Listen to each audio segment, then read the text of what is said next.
ഇന്ന് രാവിലെ കേശുവിന് നേരത്തെ സ്കൂളിൽ പോകണമെന്ന് ഇന്നലെ രാത്രി തന്നെ പറഞ്ഞിട്ടുണ്ടായിരുന്നു. അപ്പം ഞാൻ വിചാരിച്ചു എന്നാൽ പെട്ടെന്ന് ഉണ്ടാക്കാൻ പറ്റുന്ന എന്തെങ്കിലും ചെയ്ത് കൊടുത്തു വിടാമെന്ന്. അങ്ങനെ ഞാൻ അവനോട് ചോദിച്ചു, എടാ നിനക്ക് ഇന്ന് എഗ് റൈസ് മതിയോ എന്ന് ചോദിച്ചപ്പോൾ ആ മതി എന്ന് പറഞ്ഞു കേട്ടോ. പിന്നെ ഞാൻ രാവിലെ എഴുന്നേറ്റപ്പോൾ ഞാൻ വിചാരിച്ചേ എഗ് റൈസ് ഉണ്ടാക്കി കഴിഞ്ഞാൽ ഇവിടെ ഞാനും മോനും മാത്രമല്ലേ ഉള്ളൂ. അപ്പം ഞാൻ വിചാരിച്ചു ഈ എഗ് റൈസ് ഉണ്ടാക്കി കഴിഞ്ഞാൽ ഒരു വൈകുന്നേരമൊക്കെ ആകുമ്പോൾ അത് കേടാവാൻ ചാൻസ് കൂടുതലാണ്. എന്നാൽ പിന്നെ ടൊമാറ്റോ റൈസ് ആക്കാമെന്ന് വിചാരിച്ചു. അങ്ങനെ ഒരു 1.5 ഗ്ലാസ്സോളം ബിരിയാണി റൈസ് എടുത്ത് കഴുകി വെച്ചിട്ടോ. അപ്പോൾ പുറത്ത് നല്ല മഴയാണ്. അപ്പോൾ അവർക്ക് ഇന്ന് എന്തോ വാക്കത്തോണിൻ്റെ ഇതായിട്ടാണ് കേട്ടോ, രാവിലെ തന്നെ പോകണമെന്ന് പറഞ്ഞു. അപ്പം ഞാൻ ചോദിച്ചു, ഈ മഴയത്ത് എങ്ങനെയാടാ നിങ്ങൾ നടക്കാൻ പോകുന്നതെന്ന്. എനിക്കറിയില്ല എന്ന് അവനും പറയുന്നുണ്ട്. അങ്ങനെ ഇപ്പം നമ്മൾ റൈസ് വേവിക്കാനുള്ള പരിപാടിയാണ്. അപ്പം ഞാൻ ചട്ടി അടുപ്പിൽ വെച്ചിട്ട് അതിലേക്ക് ഒരു 2 സ്പൂൺ നെയ്യ് ഒഴിച്ചിട്ടുണ്ട്. അതിലേക്ക് നമ്മുടെ മസാലകളൊക്കെ ഇട്ട് കൊടുത്തിട്ട് അതൊന്ന് ചൂടായി വരുമ്പോൾ അതിലേക്ക് ഒരു 3 ഗ്ലാസ് വെള്ളമാണ് കേട്ടോ ഒഴിച്ചു കൊടുക്കുന്നത്. അപ്പം ഞാൻ 1.5 ഗ്ലാസ് അരിയാണല്ലോ എടുത്തിരിക്കുന്നത്. അപ്പോൾ അതിന് ഒരു 3 ഗ്ലാസ് വെള്ളം ആ കണക്കിലാണ് കേട്ടോ ഒഴിച്ചിരിക്കുന്നത്. ഇനി അതിലേക്ക് കുറച്ച് ഉപ്പും കൂടെ ഇട്ടിട്ട് അത് തിളച്ച് വരുമ്പോൾ നമുക്ക് അതിലേക്ക് അരി ഇട്ട് കൊടുക്കാം.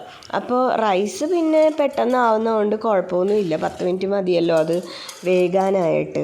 അതുകൊണ്ട് അതിൽ വലിയ ടെൻഷനും കാര്യങ്ങളൊന്നുമില്ല. അപ്പോൾ അത് അവിടെ ഇരുന്ന് വേകട്ടെ എന്ന് ഞാൻ വിചാരിച്ചു. ഇനി നമുക്ക് തക്കാളി ചോറിനുള്ള തക്കാളി മസാല, ടൊമാറ്റോ മസാല ഉണ്ടാക്കാം. അതിന് ഞാനൊരു പാൻ അടുപ്പിൽ വെച്ചിട്ട് അതിലേക്ക് കുറച്ച് വെളിച്ചെണ്ണ ഒഴിച്ചിട്ട് 1 സ്പൂൺ നെയ്യും കൂടെ ഒഴിച്ച് കൊടുക്കുന്നുണ്ട് കേട്ടോ. അപ്പോൾ ഈ നെയ്യ് നമ്മൾ ടൊമാറ്റോ റൈസിൻ്റെ മസാലയ്ക്ക് നെയ്യ് ഒഴിച്ച് കൊടുക്കുമ്പോൾ വേറെ ഒരു ടേസ്റ്റാണ്, നല്ല അടിപൊളി ടേസ്റ്റാണ് കേട്ടോ അത്, ആ നെയ്യുടെ ടേസ്റ്റ് വരുമ്പോൾ. അങ്ങനെ 1 സ്പൂൺ നെയ്യും കൂടെ ഒഴിച്ച് കൊടുത്തിട്ടുണ്ട്. ഇനി അതിലേക്ക് നമുക്ക് അരിഞ്ഞ് വെച്ചിരിക്കുന്ന ഇഞ്ചിയും വെളുത്തുള്ളിയും കൂടെ ഇട്ട് കൊടുക്കാം. എന്നിട്ട് അതൊന്ന് ചൂടായി വരുമ്പോഴേക്കും അതിലേക്ക് ഒരു പച്ചമുളക്, ഞാൻ അധികം എരിവിടാത്തതുകൊണ്ടാണ് ഈ ഒരു പച്ചമുളകൊക്കെ ചേർക്കുന്നത്. അങ്ങനെ ആ ഒരു പച്ചമുളകും 2 ചെറിയ സവാള അരിഞ്ഞതും ചെറുതായിട്ടാണ് കേട്ടോ അരിഞ്ഞിരിക്കുന്നത്, അതും കൂടി ഇട്ട് കൊടുത്ത് അതൊന്ന് വഴറ്റിയെടുക്കണം. അതൊന്ന് നന്നായിട്ട് വഴറ്റി വരുമ്പോൾ അതിലേക്ക് നമ്മൾ ഇട്ട് കൊടുക്കുന്നത് ഒരു 1/4 ടീസ്പൂൺ മഞ്ഞൾപ്പൊടി, ഒരു 1/4 ടീസ്പൂൺ ഗരം മസാല ഒരുപാട് ഇടാത്തത്, നമ്മൾ തന്നെ പൊടിച്ചുണ്ടാക്കുന്ന മസാല ആയതുകൊണ്ട് നല്ല ഫ്ലേവർ ഉണ്ടാവും. അപ്പോൾ കൂടുതൽ ആയിക്കഴിഞ്ഞാൽ കുത്തൽ വരും. അതുകൊണ്ട് 1/4 ടീസ്പൂൺ ചേർക്കണുള്ളൂ. പിന്നെ ഒരു 1/2 ടീസ്പൂൺ കുരുമുളക് പൊടി, ഇത്രയാണ് ഇട്ട് കൊടുത്തിരിക്കുന്നത്. പിന്നെ എനിക്ക് തോന്നി ഒരു ചെറിയൊരു കളറിന് വേണ്ടിയിട്ട് കുറച്ച് കാശ്മീരി ചില്ലിയും കൂടെ ചേർക്കാമെന്ന്. അങ്ങനെ ഒരു 1/4 ടീസ്പൂൺ കാശ്മീരി ചില്ലിയും കൂടെ ചേർത്ത് കൊടുത്തിട്ടുണ്ട് കേട്ടോ. അത് ഓപ്ഷണലാണ്, വേണമെങ്കിൽ മതി, നമുക്ക് നിർബന്ധമൊന്നുമില്ല കേട്ടോ. എന്നിട്ട് എല്ലാം കൂടെ ഒന്ന് അത് ഇളക്കി ഒന്ന് ആ പച്ചമണം മാറി വരുമ്പോൾ അതിലേക്ക് ചെറുതായിട്ട് അരിഞ്ഞ് വെച്ചിരിക്കുന്ന തക്കാളിയും കൂടെ ചേർത്ത് കൊടുത്ത്. അപ്പം ഞാൻ ഒരു വലിയ തക്കാളിയാണ് കേട്ടോ എടുത്തേക്കുന്നത്. തക്കാളി നിങ്ങൾക്ക് ആവശ്യാനുസരണം എടുക്കാം. അപ്പം ഞാനിവിടെ ഒരു വലിയ തക്കാളിയാണ് എടുത്തിരിക്കുന്നത്. എന്നിട്ട് അതിലേക്ക് കുറച്ച് ഉപ്പും കൂടി ഇട്ട് കൊടുത്തിട്ട് അതൊന്ന് നമുക്ക് നന്നായിട്ട് വഴറ്റി വേവിച്ചെടുക്കാം. അപ്പോൾ ഇതിന് അധികം സമയമൊന്നും ആവശ്യമില്ല, ഒരു 10-15 മിനിറ്റ് അത്രയുമേ ഉള്ളൂ. നമുക്ക് നല്ല ടേസ്റ്റായിട്ടുള്ള ലഞ്ച് ചെയ്തെടുക്കാം. അപ്പോൾ ദേ ആ മസാലയൊക്കെ റെഡി ആയിട്ടുണ്ട്. ഇനി നമുക്ക് വേവിച്ച് വെച്ചിരിക്കുന്ന റൈസ് എടുത്ത് ഈ മസാല അതിലേക്ക് ഇട്ട് കൊടുക്കാം കേട്ടോ. അപ്പോൾ റൈസൊക്കെ സെറ്റായിട്ടിരിക്കുകയാണ്. അതിലേക്ക് ഈ മസാല ഇട്ട് കൊടുത്ത് അത് നന്നായിട്ട് മിക്സ് ചെയ്തെടുക്കണം.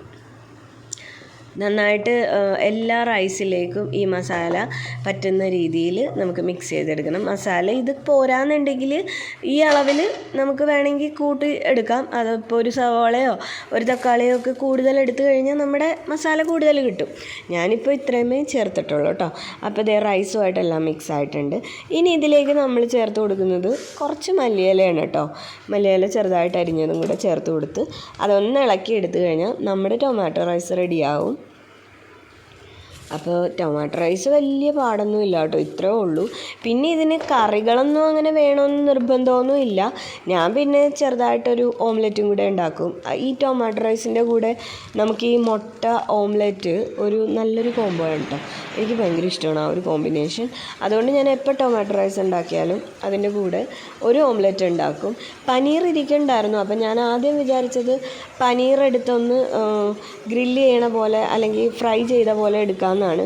പിന്നെ ഞാനോർത്ത് വേണ്ട, അടുത്ത ദിവസം പനീർ വെച്ച് എന്തെങ്കിലും ഒരു ഡിഷ് ഉണ്ടാക്കാമെന്ന് വിചാരിച്ചു. അതുകൊണ്ട് ഞാൻ ഓംലെറ്റിൽ ഒതുക്കി. അപ്പോൾ മഴ ഇപ്പോഴും ഇങ്ങനെ പെയ്തുകൊണ്ടിരിക്കുകയാണ്. എനിക്ക് ഈ മഴയൊക്കെ പെയ്യുമ്പോഴുണ്ടല്ലോ നമ്മുടെ ഈ കുട്ടിക്കാലമൊക്കെ ചിലപ്പോൾ ഓർമ്മ വരും. നിങ്ങളും ഇങ്ങനെ തന്നെയാണോ?